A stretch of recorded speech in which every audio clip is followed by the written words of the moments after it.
Hello everyone, it's nice to see you all. So I'm guessing most of you here have desk jobs and you're quite intrigued as to what happens when you have a desk job. So by the end of this, if this will show, we should know a couple of things. So know the effects of prolonged sitting at a desk, gain some self-help techniques and how you can help with it. Some exercises that you can actually do at the desk, and then also how chiropractic can also help you. So, all of you. So, a couple of things about me. I've obviously met a couple of you. So I qualified in Abingdon actually. So there's a Timony College of Chiropractic here in Abingdon, and I qualified there. I got into chiropractic through a horse riding accident. It's quite common. And I dislocated my shoulder, and I went to a physio, I went to an osteopath, and yes, they helped a little bit, but then when I went to a chiropractor, it really helped me. And so that's how I got into it. Before I was doing chiropractic, I also worked as a sports massage therapist, and I kind of specialised in myofascial stuff, so scraping and the horrible stuff, cupping, those sort of grim things. I also am an animal chiropractor, so I adjust dogs here and I adjust horses as well, which is great fun. And I also event my horses in my spare time. So that's a bit about me. So how many of you sit at your desk for work? Yeah? So if we look here, so if you're sitting at your desk, roughly, or give or take a couple of hours, is about 8 hours sitting a day. And then who else commutes? So if you do or you don't, 30 minutes each way, that's another hour you're sat at your desk. Well, sat down.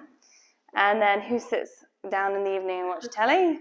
So even if you just sit between 7 and 10 hours a day, that's another 3 hours you're sat down.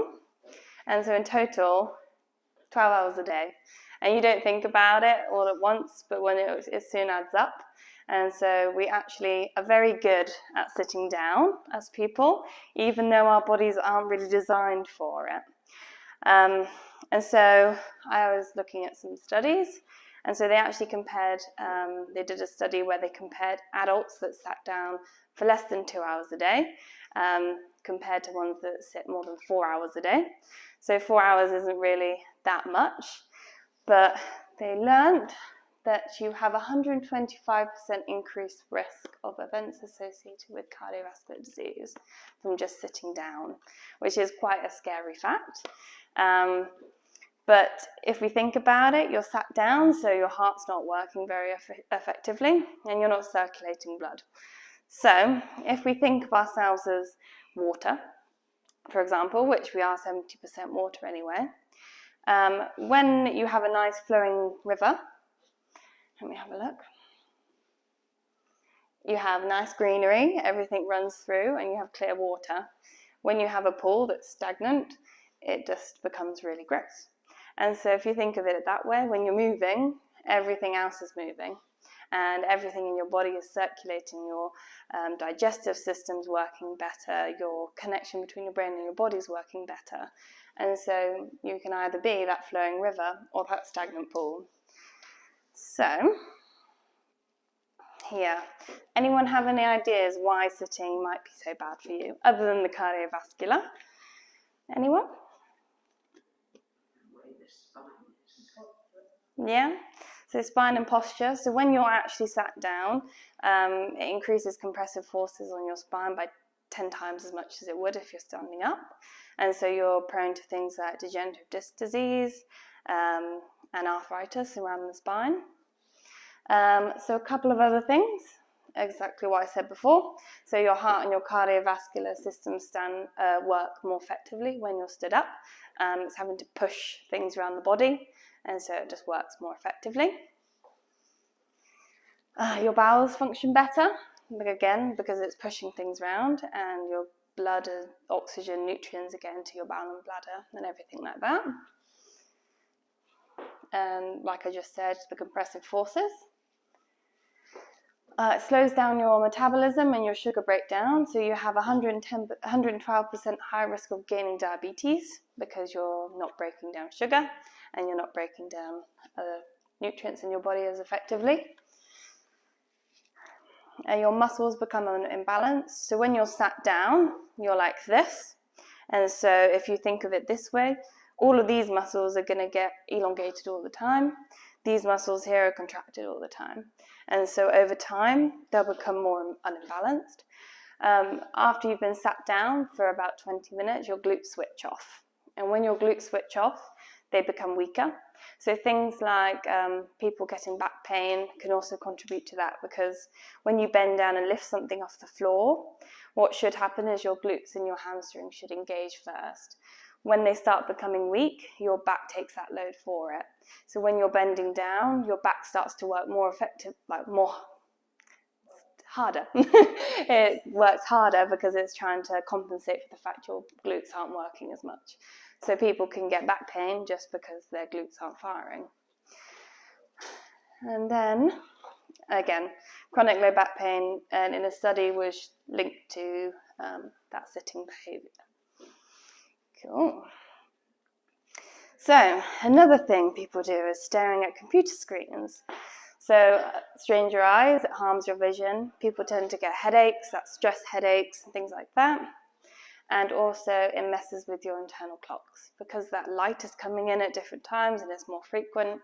So you can get more tiredness, stress, and high blood pressure.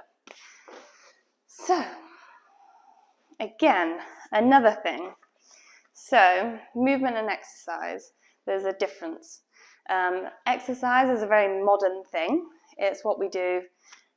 We do an hour of going to the gym and lifting things, but it's not what we were originally designed to do. If you just do this all day, in reality, that's not going to affect what you do day to day.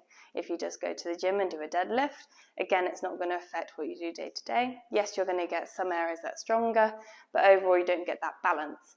And so movement is something we were always designed to do. So things like running, walking, climbing, all of those sort of things is what we're designed to do. So it's actually more beneficial if we can move more just in general, so walking more and things like that, than going to the gym for an hour.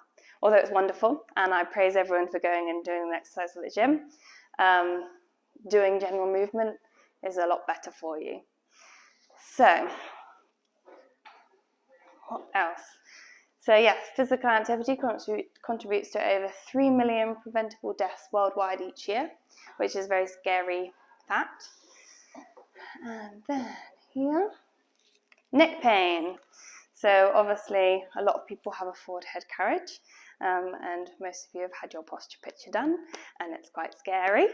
And so that posture picture shows that a lot of people have that forward head carriage, but again, it's from phones and sitting down at desks. So, as well, if you're not moving, neither are your joints. So within 4 weeks of joints not moving, degenerative changes start to occur. So you're on the road to getting things like arthritis and things like that. Obviously, you're not going to develop arthritis in 4 weeks, but those degenerative changes start to occur. So we need to get everything moving. When you move, synovial fluid gets released in your joints. So that's the thick stuff that lubricates your joints. And so the more you move, the more production of synovial fluid there is. And so your joints stay healthier, which is a good thing. Okay, so all of that has been quite depressing so far. So what can you do to help? So just building more activity into your day. So just factoring the odd 20-minute walk, 10-minute walk, just those extra couple of minutes where you can walk. Take the stairs. I know that's one that everyone always says, take the stairs, or take the long route to the bathroom. Things like that is always good. Park further away when you're at the shop.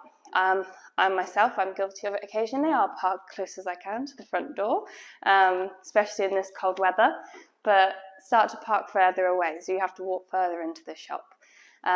For example, here, you could park at Waitrose, and then it's that extra 2-3 minute walk that you have to do. Again, a lot of people will take their Pardon? Don't tell waitress. No, don't tell waitress. They'll have loads of people turn up. But walking meetings, this is something that was quite popular over lockdown, but it's a good thing we can carry on doing. Hands-free, so when you're on a phone call, instead of sat at your desk on the phone, put hands-free up and you can walk around. Glasses of water, I think this is a good one. We all sit there with a great big bottle. If you have a glass, you'll have to go and fill it up all the time. And so that's another way just to get yourself up and moving every couple of, whatever. So again, with the glutes, they switch off within 20 minutes. So it's really important just to get up every couple of, I would say every 10 minutes. If you get up and just have a walk around your desk and come back down, as long as you're engaging those glutes again. So, stretches. A good couple of stretches. So a chest opener. Here, it helps with your posture. So if you're sat at the desk, it's just simply going like this, rolling your shoulders back and pushing out. And this just stretches through your pecs here. The chin alphabet, I really like this one. It's basically you have to go through the alphabet with your chin and your nose. So it's going like this, and then going like a B. And all it's doing is getting all the motions of the neck through, just going through the alphabet. And just going through that while you're sat at the desk is really easy. And it just gets all of that range of motion.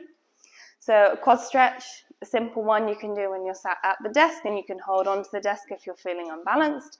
And again, it's doing this. And a very simple one, but again, it just stops this from getting too contracted. Squatting, again, you're firing those glutes. So again, if you're not feeling very balanced, you can hold on to the desk and squat down. Similar to that, you can hold on and do lunges. Side to side, what was side to side? Oh, I remember. Going like this and being at the desk and going from side to side. Again, it stretches here. And pelvic tilt. So again, a lot of you probably saw on your posture pictures, people tend to have a pelvic tilt. So being sat at the desk, you can tilt backwards and forwards when you're at the desk, and it helps just to release those areas around the pelvis. If I get a spine quickly. When you're sat down, you're like this. And so this part of your back becomes quite straight. And as well, it tucks your tailbone under. And so people can also get posterior tilts in their pelvis. But what you want to do is sit at your desk and kind of go like this with your pelvis. And it gets those joints moving in the lower part of your spine. So, again, this sort of motion coming through and just tilting. Okay. And what can we help? So what our speciality is getting joints moving again, particularly spinal joints. And we help improve posture, neck pain, improving blood flow to the brain, low back pain, and improve brain function. So all of those things we're pretty good at. We've had pretty good results. And so we use adjustments to get that joints moving again. And like I said before, if they don't move, you can have degenerative changes. So what we aim to do is get those joints moving so that they don't occur. So that's our goal. And this is I really like this quote, but when we stop moving, we stop living. And I think it's a very good quote to finish this on, just because as soon as you stop, everything else can come to a stop. So we've got to keep moving.